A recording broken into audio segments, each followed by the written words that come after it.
Hello, and welcome back to my discussions on how can I afford to eat healthy. It's such a commonly asked question and worded in a lot of different ways. What are tips to eating healthy? What should I buy? Why is food so expensive? And we delved into a little bit of it in part one. Hi, Allison.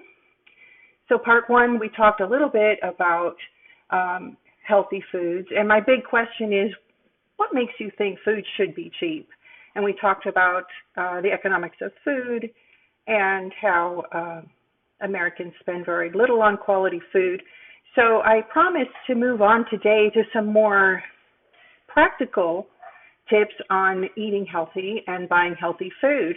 Hi, Jennifer, Heather, and Fran. Glad to see you again. We got more practical advice today on eating healthy. So I want to continue that conversation. And honestly, we could go on and on. There's just so much information. But I have a butternut squash. Great food. They're in season, so this is the right time to have it.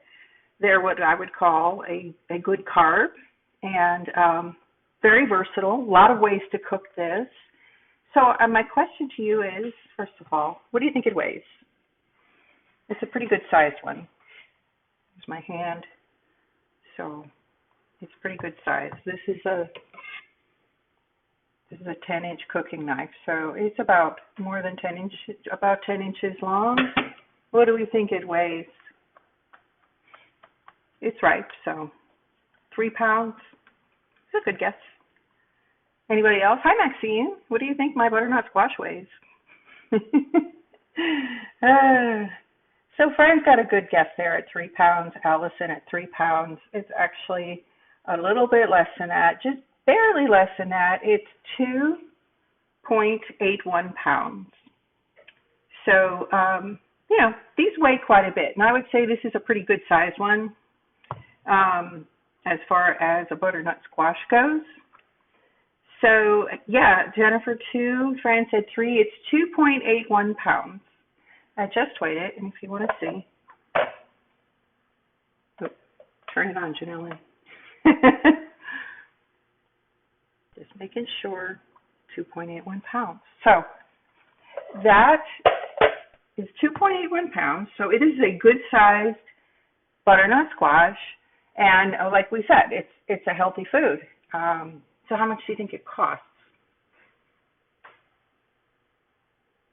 Anybody buy one recently, you might have some idea what you paid for it because they are in season now. Now, of course, you can pay more and buy one that's peeled and cubed and diced and all the seeds are taken away. And I think everybody can kind of understand that you pay a premium when you buy things that way. Fran says $5. Okay, anybody else have any idea what this costs? A large butternut squash. Allison has never bought one before, and I think you should. $3.50. Okay. You're bidding against yourself. Tawny says $3.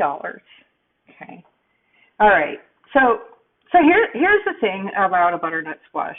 First of all, when it comes to food, this is a good value. And what I mean by that is what you pay, you're getting nutrition, you're getting vitamins, you're getting this is an orange yellow flesh fruit type vegetable.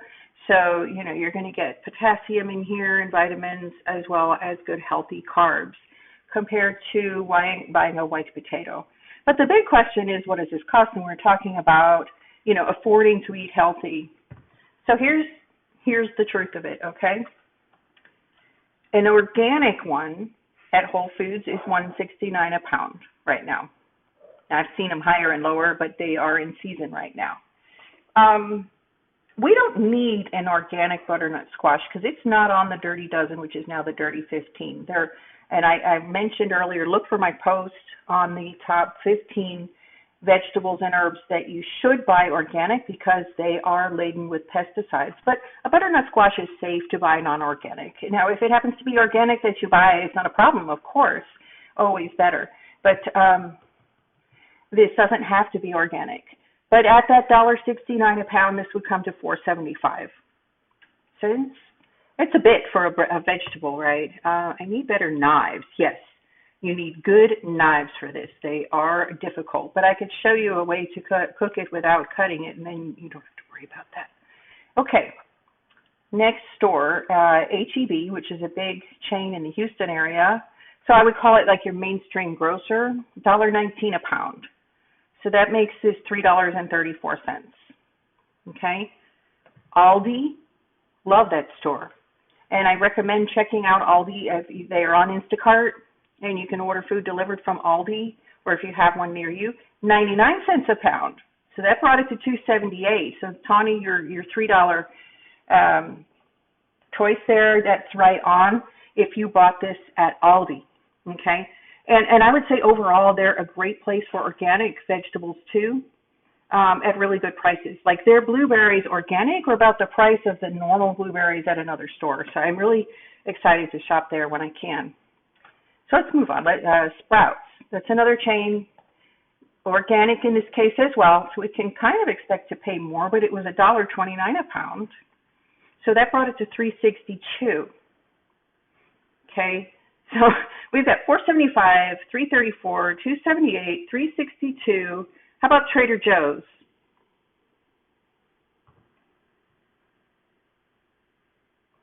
Trader Joe's doesn't sell these by the pound. Trader Joe's sells these for $1.69 each.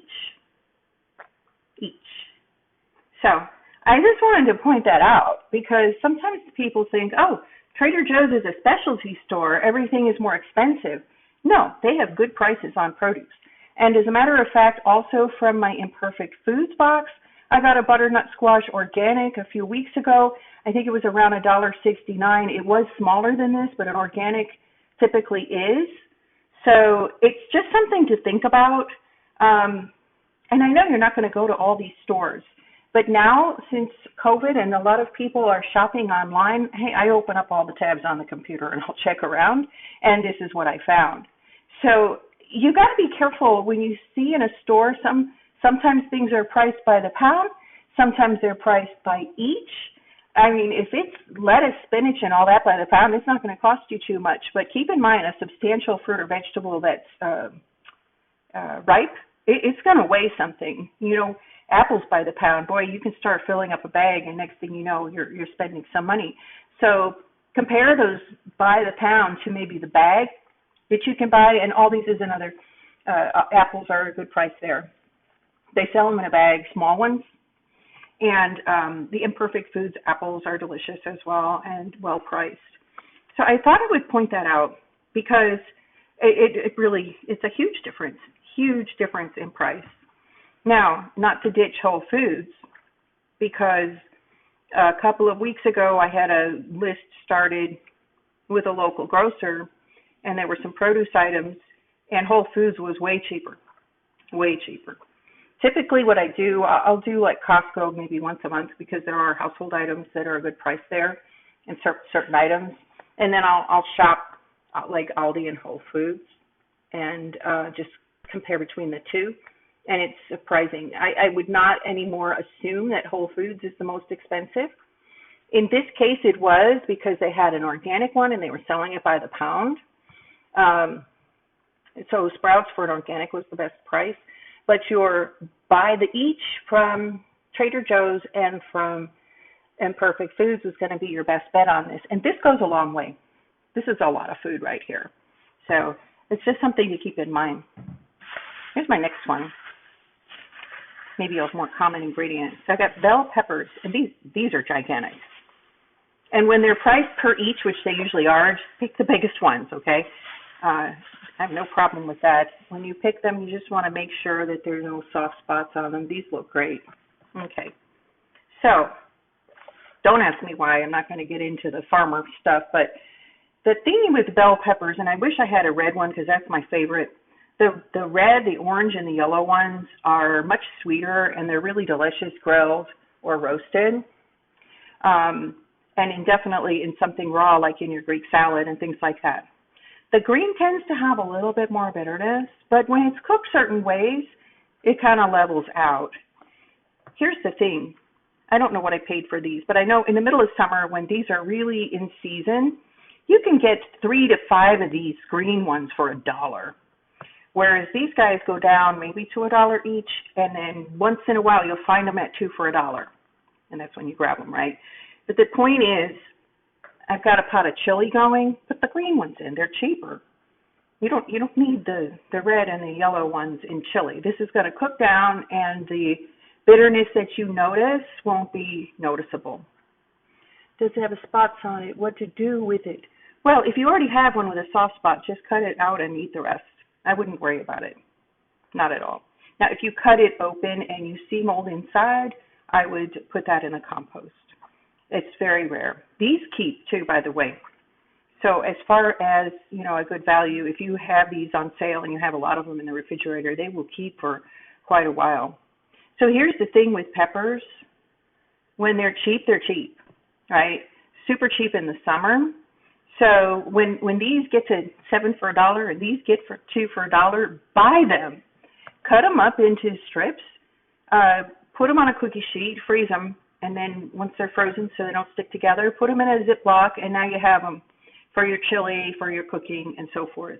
And once they're frozen, they're not going to be the right texture you need for like grilling and stuff, but for all your chili, all your curry, all that, you pay a whole lot less for them. Sure, you can buy them in a bag in the grocery store, but you're paying a premium because guess what? You paid somebody to wash them, slice them, take the seeds out, and it's so easy to do. These are easy to handle. Join my group. I'll teach you the knife skills to do it, but it's really simple. But, they look like the same thing, but that green one is a better deal. And less, like I said, if I'm making a Greek salad and I have like raw bell pepper, I'm going to go for the red or the yellow one because of the flavor. But anytime you're cooking. But freeze a bunch. I'm out of my frozen ones. I'm buying them. And so I'm looking for them to be well priced. Also on these, they sell them each in the loose bulk section. But look at Aldi's. They have a package, and it looks like this, long and skinny package in plastic. And it's got a red, green, and a yellow one, and they call it Stoplight, which makes sense. And that's sometimes a good deal. Okay, so that one doesn't cost very much. I'm watching the time because I promised I wouldn't be too long. So, bell peppers. I have one more thing for you, and then I can talk about the others. So now I got 2 pineapples, and I know this one looks a little deadish, but it's been sitting out on the counter because I want them both to be ripe. One's bigger than the other, but they cost the same. But this one is organic. So, organic will run smaller, and that's just because it doesn't have all the crap added to make it grow like it's unnatural. So I wouldn't worry about that. But, when these are in season, this is another item. When pineapples are in season, you can buy them for $1. You can peel them, cut them up, and freeze chunks of it, and they work well in like a smoothie or in a recipe. Pineapple is great in a lot of things. I have these pineapples because I'm doing a corporate cooking thing tomorrow, and we're making a Hawaiian chicken dish. So that's why the pineapples. Also, obviously the most expensive food is the food you waste. So don't do that. When you cut open this pineapple, you're always going to have that hard core in the middle that, of course, you're not going to eat. So you're not going to put that hard core on your kebabs or in your salad or whatever, but take a Ziploc. This isn't a Ziploc. Take a small Ziploc bag, put those pieces from the center of the pineapple in the bag with a half a banana and a handful of spinach and stick it in your freezer. Now you have a smoothie bag. So in the middle of the week, when you're busy and you need a healthy snack, throw that baggie full of greens and the pineapple core, maybe even a handful of coconut and the banana, a scoop of quality vanilla protein, some almond milk, whirl it up, and you have a really healthy snack. So don't waste that piece. If you really want to not waste this thing too, you can take the peels and make tepache, which is a Mexican drink. It ferments. It'll get you a little bit loopy, but it's really good. It's kind of like making a kombucha. It's the skin of the pineapple, piloncillo, which is a brown sugar, and a little bit of baking soda, and it soaks. So use it all. My biggest takeaway on the price of food is don't expect your food budget to be cheap. You're not going to have $1 million body eating off the dollar menu. Never in a million years. And the most expensive food is the food you waste. So stick around. I hope you will. I'll be doing some live cooking on Saturday morning. We're putting together a rotisserie chicken that will go in the crock pot, and I have a lot of other live cooking. I have a private group where you can even learn more. And the thing that's going on this week that's super exciting, and a lot of you know already, I entered the 2021 Favorite Chef Contest, putting myself out there against professional chefs and business owners and so forth, but I made it through a top 15 round, a top 10 round, a top 5 round, won the group round, and I'm now in a quarterfinal that is brutal. So I need your help with votes and sharing my link with the votes and asking everybody you can to vote. And, let's make a comeback. I think healthy food should be featured, and I would be very excited. What time? Saturday. I think it's 10 o'clock Central Time. The event is listed on my page, Sunday Meal Prep on Facebook. And by the way, if anyone's interested, tomorrow night I'm having a brief discussion on nutrition for a half marathon. And so I have your support. Thank you, Andy. And Tani voted today, and so did Jan. Fran, you voted just before this. Well, good. Vote first, then come. Good. I'm glad you did. Thank you so much. I'm overwhelmed by the amount of support. It's been super exciting. And I just can't imagine how exciting it would be to win that. But I'm excited where I've come so far. So I will talk a little bit more on the economics of eating healthy over time in my group, and I'm finding a lot of questions. I'm getting a lot of follow-up questions after, so it seems like a subject people do want to hear about. So I'm glad for those of you who asked, and I'm happy to talk about it more. But I'll let everyone go, get to your dinner. Hope you're cooking something good. If you're not, just feel free to call on me for some inspiration, and hope you'll shop for a butternut squash and get a good price on it. Thanks everyone for joining.